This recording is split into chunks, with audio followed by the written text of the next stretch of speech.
Hi,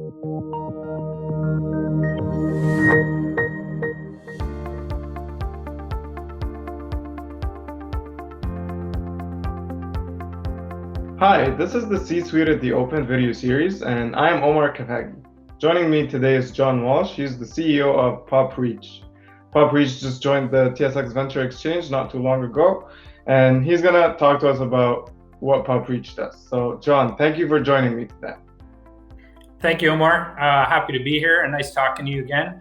I can tell you a little bit about PopReach. So PopReach is a free-to-play mobile game publisher. Our strategy is a bit unique. It's to acquire proven, profitable game franchises that are at kind of a mature stage of their life cycle. And we bring those in-house and we optimize and improve those for players, and we ultimately grow them. So far, we've acquired 12 franchises to date. We have, that ends up being about 25 different games. And we've got a pretty diversified portfolio. We own and operate games including War of Nations, Kitchen Scramble, Smurfs Village, which we obviously have a license with the brand holder, Gardens of Time, City Grow Life, and a number of others. We right now have over 1 million unique monthly players.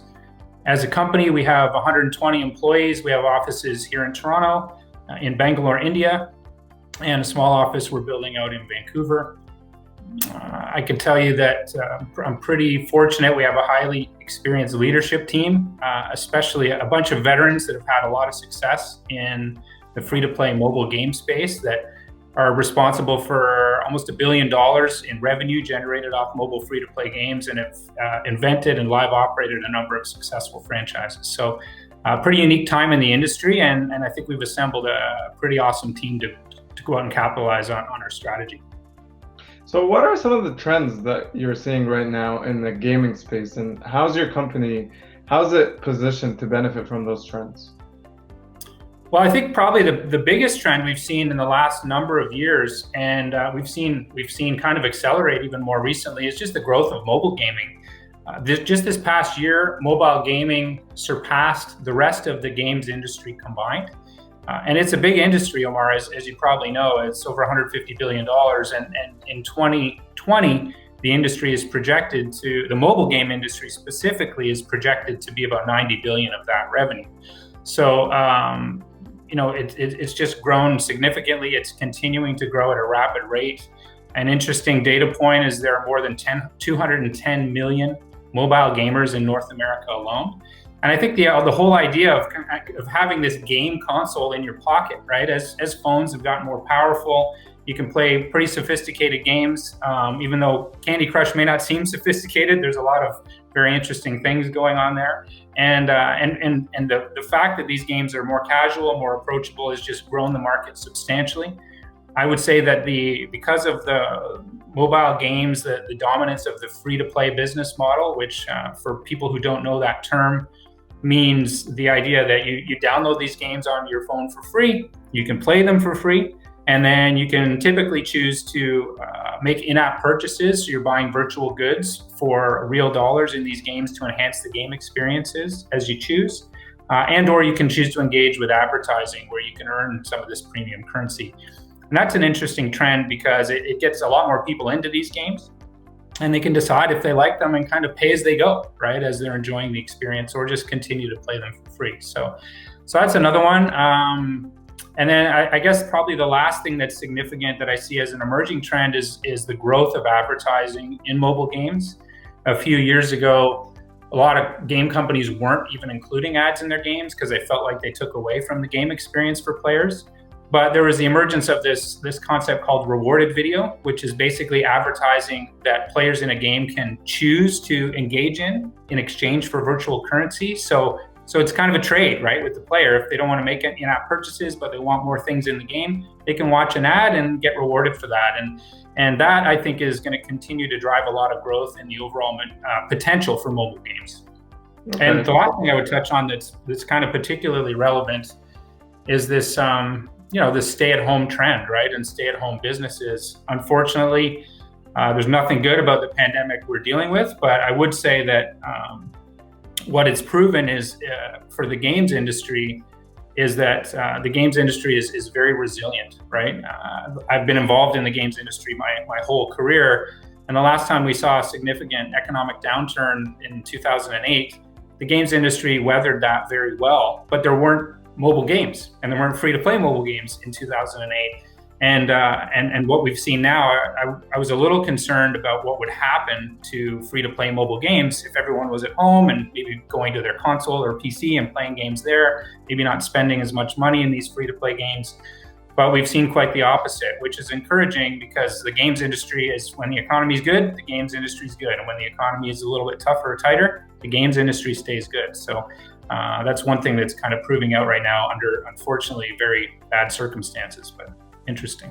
Okay. So we've talked about the growth opportunities, and now I want to shift focus on the challenges. Can you share with me what are some of the challenges that you are facing right now as a company, and how are you dealing with those challenges?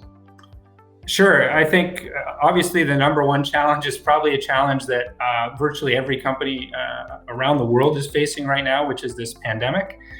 As I said, we were concerned about the business and obviously for our employees and our shareholders at first.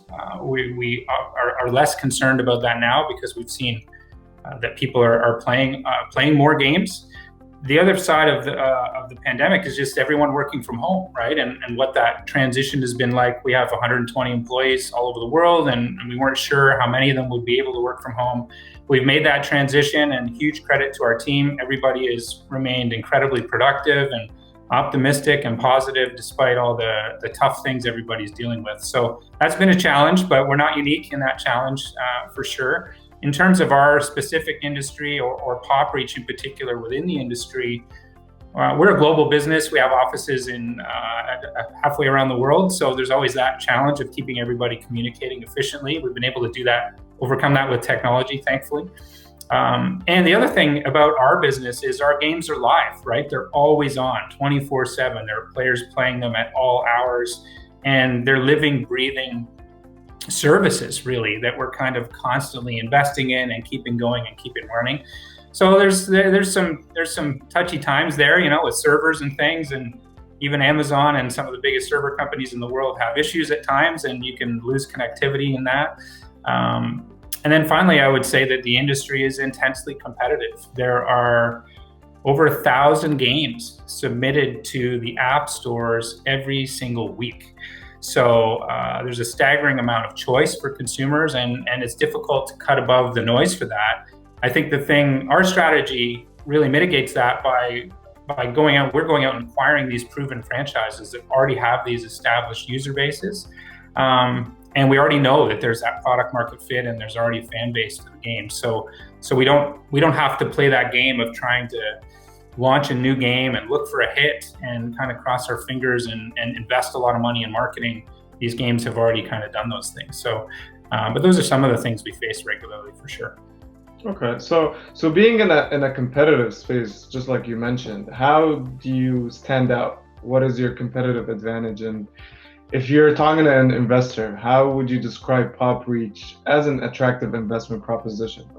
Yeah, that's a great question, and I think the number one thing that we go to is we have a very unique strategy. There's really nobody else kind of acquiring proven franchises like us. There's nobody else that has assembled a world-class team to be able to not only absorb these live assets, right, but keep them running, improve them, and ultimately grow them.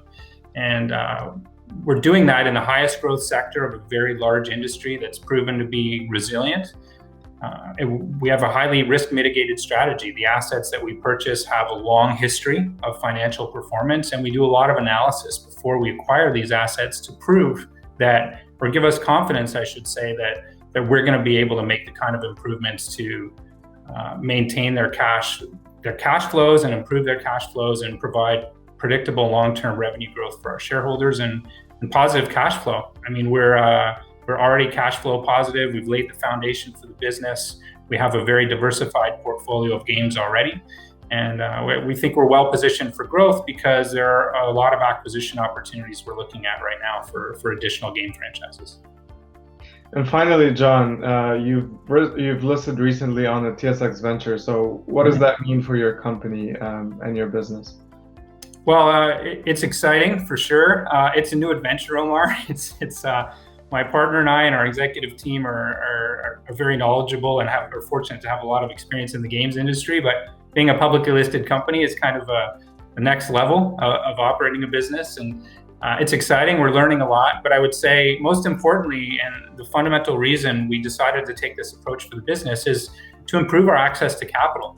We're a consolidator. We're out there buying assets and growing them. So for us to have access to a broader shareholder base and more access to capital just will allow us to grow as quickly as the market warrants, right? So I think it's a really exciting time for us. We're happy to be here, and it's already been a very informative and fun few days here. So looking forward to many more years.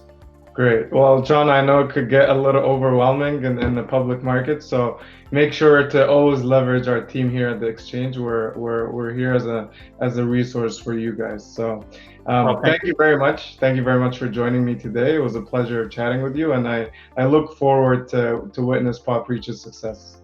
Likewise, Omar. It's always a pleasure talking to you. Thank you for all your help and guidance, and I'm sure we'll be looking for more of it to come.